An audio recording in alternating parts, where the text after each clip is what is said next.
അർജുൻ ഈ E D ആസ്ഥാനം തന്നെ അർജുൻ തുടരുകയല്ലേ? അവിടെ ഇപ്പോ പുതിയ നീക്കങ്ങൾ എന്തെങ്കിലും നടക്കുന്നുണ്ടോ? ഏറ്റവും പുതിയ വിവരം അവിടെ നമുക്ക് എന്തെങ്കിലും അസ്വാഭാവികമായിട്ട് എന്തെങ്കിലും അല്ലെങ്കിൽ ആരെങ്കിലും പുതിയ ഉദ്യോഗസ്ഥരൊക്കെ അവിടെ എത്തുന്നുണ്ടോ? ഈ നേരത്തെ വന്ന ഡോക്ടർ അദ്ദേഹം പരിശോധനകളൊക്കെ പൂർത്തിയാക്കിയ ശേഷം പുറത്തേക്ക് പോയോ? എന്താണ് അവിടെ നിന്നുള്ള ഏറ്റവും പുതിയ വിവരങ്ങൾ? സേതു, പ്രത്യേകിച്ചും അസ്വാഭാവികമായിട്ട് ഒന്നും തന്നെയില്ല. നേരത്തെ തന്നെ മുതിർന്ന ഉദ്യോഗസ്ഥരെല്ലാം തന്നെ എത്തിയിരുന്നു. അതിന് പിന്നാലെയാണ് അരവിന്ദ് കെജ്രിവാളിനെ കൊണ്ടുവന്നത്. വൈദ്യപരിശോധന നടത്തുന്നത് ഇ ഡി ആസ്ഥാനത്ത് വെച്ച് തന്നെ ആയിരിക്കുമെന്നുള്ള കാര്യമാണ് നേരത്തെ വ്യക്തമാക്കിയത്. അതുമായി ബന്ധപ്പെട്ട് ആറുമൽ ആശുപത്രിയിൽ നിന്നും ഡോക്ടറെ എത്തി. അല്പസമയത്തിനകം ഈ വൈദ്യപരിശോധന നടക്കുമെന്നുള്ള കാര്യം മാത്രമാണ് ഇപ്പോൾ നമുക്ക് ലഭ്യമായിട്ടുള്ള വിവരം. അതായത് അകത്ത് നടക്കുന്ന സംഭവവികാസങ്ങളെ പറ്റി വലിയ രീതിയിൽ ഒരു ധാരണ പുറത്ത് നൽകുന്നില്ല.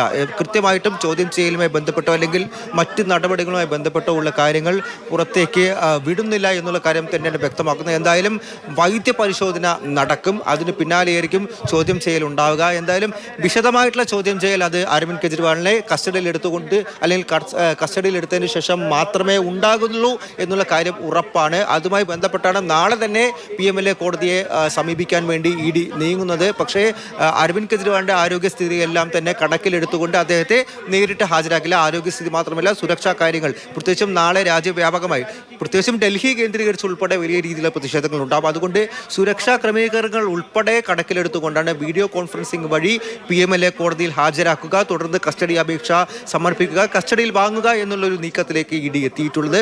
കസ്റ്റഡിയിൽ വാങ്ങിയ ശേഷം വിശദമായിട്ടുള്ള ചോദ്യം ചെയ്യൽ ഉണ്ടാകുമെന്നുള്ളതാണ്. പക്ഷേ ഒരു പ്രതീക്ഷ, ഒരു തരി പ്രതീക്ഷ എന്നത് ആം ആദ്മി പാർട്ടിക്ക് ഒരു തരി പ്രതീക്ഷ എങ്കിലും നൽകുന്നത് സുപ്രീം കോടതിയിൽ ഈ അറസ്റ്റിനെതിരെ അരവിന്ദ് കെജ്രിവാളും ആം ആദ്മി പാർട്ടിയും സമീപിച്ചതാണ്. ഒരു അനുകൂലമായിട്ടുള്ള വിധി ഉണ്ടാകുമോ എന്നുള്ള കാര്യം ഒരു ചെറിയ പ്രതീക്ഷ അല്ലെങ്കിൽ അത്തരത്തിൽ ഉറ്റുനോക്കുന്നുണ്ട് ആം ആദ്മി പാർട്ടി. പക്ഷേ എല്ലാ രീതിയിലുമുള്ള തെളിവുകൾ ഹാജരാക്കിക്കൊണ്ട് അരവിന്ദ് കെജ്രിവാളിനെ PMLA കോടതിയിൽ ഹാജരാക്കി കസ്റ്റഡിയിൽ എടുക്കാൻ വേണ്ടിയിട്ടുള്ള നടപടികളിലേക്ക് EDയും കടന്നിരിക്കുന്നു. അതുകൊണ്ട് തന്നെയാണ് ഇന്ന്, അതായത് ഇന്നത്തെ കേസ് പരിഗണിച്ച് ഡൽഹി ഹൈക്കോടതി ഇന്നത്തെ കേസ് പരിഗണിച്ച് അദ്ദേഹത്തിന് ഇടക്കാല ആശ്വാസം നൽകുന്നില്ല എന്ന് പറഞ്ഞതിന് ശേഷം മറ്റൊരു കാര്യം കൂടി പറഞ്ഞിരുന്നു.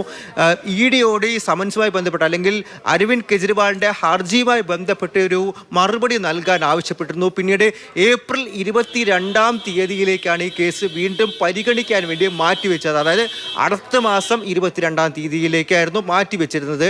അതിനിടയിലാണ് പെട്ടെന്ന് തന്നെ ഇന്ന് വൈകിട്ട് ED ഉദ്യോഗസ്ഥർ അരവിന്ദ് കെജ്രിവാളിന്റെ ഔദ്യോഗിക വസതിയിലേക്ക് എത്തുകയും തുടർന്ന് സമൻസ് കൈമാറി, അതായത് ഈ സെർച്ച് വാറന്റ് കൈമാറി ഒരു റെയ്ഡ് നടത്തുകയും 2 മണിക്കൂർ ചോദ്യം ചെയ്ത് അരവിന്ദ് കെജ്രിവാളിനെ കസ്റ്റഡിയിലെടുത്ത് ED ആസ്ഥാനത്തേക്ക് എത്തിച്ചിരിക്കുന്നു. ഇനി വിശദമായിട്ടുള്ള ചോദ്യം ചെയ്യൽ തന്നെയായിരിക്കും നടക്കുക എന്നുള്ള കാര്യം വ്യക്തമാണ്. കസ്റ്റഡിയിൽ വാങ്ങിയ ശേഷം വിശദമായി അദ്ദേഹത്തെ ചോദ്യം ചെയ്യുക എന്നുള്ള നീക്കത്തിലേക്ക് ED പോയിരിക്കുന്നു. അതുപോലെ തന്നെ അർജുൻ, ഈ ലഫ്റ്റനന്റ് ഗവർണർ നിയമോപദേശം തേടുന്നു എന്നൊരു വാർത്തയും പുറത്തു വരുന്നുണ്ട്. കാരണം BJP പ്രവർത്തകർ ഇദ്ദേഹത്തിന്റെ രാജി ആവശ്യപ്പെട്ട് അഴിമതിക്കാരനായ അറസ്റ്റിലായ മുഖ്യമന്ത്രി അധികാരത്തിൽ തുടരാൻ അർഹനല്ല എന്ന് പറഞ്ഞുകൊണ്ട് BJP ലഫ്റ്റനന്റ് ഗവർണറെ കണ്ടു. ഇപ്പോൾ അദ്ദേഹം നിയമോപദേശം തേടുന്നു എന്നൊരു വാർത്തയും വരുന്നുണ്ട്. തീർച്ചയായിട്ടും നേരത്തെ 2 പ്രതികരണങ്ങൾക്ക് ചേർത്ത് വായിക്കേണ്ടത് ആം ആദ്മിയുടെയും BJPയുടെയും. ആദ്യം തന്നെ ആം ആദ്മി പാർട്ടി പറഞ്ഞിരുന്നത് അറസ്റ്റിലായാൽ പോലും ജയിലിനകത്ത് വെച്ച് മുഖ്യമന്ത്രി സ്ഥാനം ഒഴിയാതെ അരവിന്ദ് കെജ്രിവാൾ തന്നെ ഭരിക്കുമെന്നുള്ള കാര്യം. എന്നാൽ പിന്നീടാണ് അറസ്റ്റിന് പിന്നാലെ അദ്ദേഹം രാജിവെക്കണമെന്ന ആവശ്യം ഉന്നയിച്ചുകൊണ്ട് ഡൽഹി BJP ഘടകം ലഫ്റ്റനന്റ് ഗവർണർ VK സക്സേനയെ സമീപിക്കുന്നതും ഇപ്പോൾ അദ്ദേഹം നിയമോപദേശം തേടുന്നതും. എന്തായാലും ആം ആദ്മി പാർട്ടിക്കകത്ത് ഒരു യോഗം അല്ലെങ്കിൽ ഒരു കൂടിയാലോചന നടക്കുന്നുണ്ട്. ഒരു പക്ഷേ രാജിയിലേക്ക് പോകേണ്ട ഒരു സാഹചര്യം ഉണ്ടായാൽ പകരം ആര് മുഖ്യമന്ത്രി ആയേക്കാം. അതിഷി ഗോപാൽ റായ്, പ്രത്യേകിച്ചും സീനിയോറിറ്റിയുടെ കാര്യം എടുത്തു നോക്കിക്കഴിഞ്ഞാൽ നിലവിൽ പരിസ്ഥിതി മന്ത്രിയായിട്ടുള്ള ഗോപാൽ റായ്ക്കും സാധ്യതയുണ്ട്, അതല്ലെങ്കിൽ അതിഷിക്കും സാധ്യതയുണ്ട് എന്നുള്ള കാര്യങ്ങൾ അടക്കം പരിഗണിക്കുന്നുണ്ടാവാം. പക്ഷേ അവർ പറഞ്ഞൊരു കാര്യത്തിൽ നിന്നും പിന്നോട്ട് പോകാനായിട്ട് തയ്യാറായിട്ടില്ല. ഡൽഹി മുഖ്യമന്ത്രി പദം രാജിവെക്കാതെ ജയിലിനകത്ത് വെച്ച് അരവിന്ദ് കെജ്രിവാൾ തന്നെ ഭരിക്കും എന്നുള്ള കാര്യം പറഞ്ഞത് അതിൽ നിന്നും പിന്നോട്ട് പോയിട്ടില്ല. അതിനിടയിലായിരുന്നു ഇത്തരത്തിൽ ലഫ്റ്റനന്റ് ഗവർണറെ സമീപിച്ച് അദ്ദേഹം അരവിന്ദ് കെജ്രിവാൾ രാജിവെക്കണമെന്നുള്ള ആവശ്യവുമായി BJP സമീപിക്കുന്നതും പിന്നാലെ അദ്ദേഹം നിയമോപദേശം തേടിയിരിക്കുന്നു. ഏതെങ്കിലും സാഹചര്യത്തിൽ രാജിവെക്കുകയാണെങ്കിൽ പകരം ആരെ മുഖ്യമന്ത്രി ആക്കണം, പ്രത്യേകിച്ചും സർക്കാർ താഴെ വീഴാതിരിക്കാൻ വേണ്ടി ഏതൊക്കെ രീതിയിൽ നടപടി സ്വീകരിക്കണം എന്നുള്ള കാര്യത്തിൽ വലിയ രീതിയിലുള്ള കൂടിയാലോചനകൾ ആം ആദ്മി പാർട്ടിക്കകത്തും നടക്കുന്നുണ്ട്.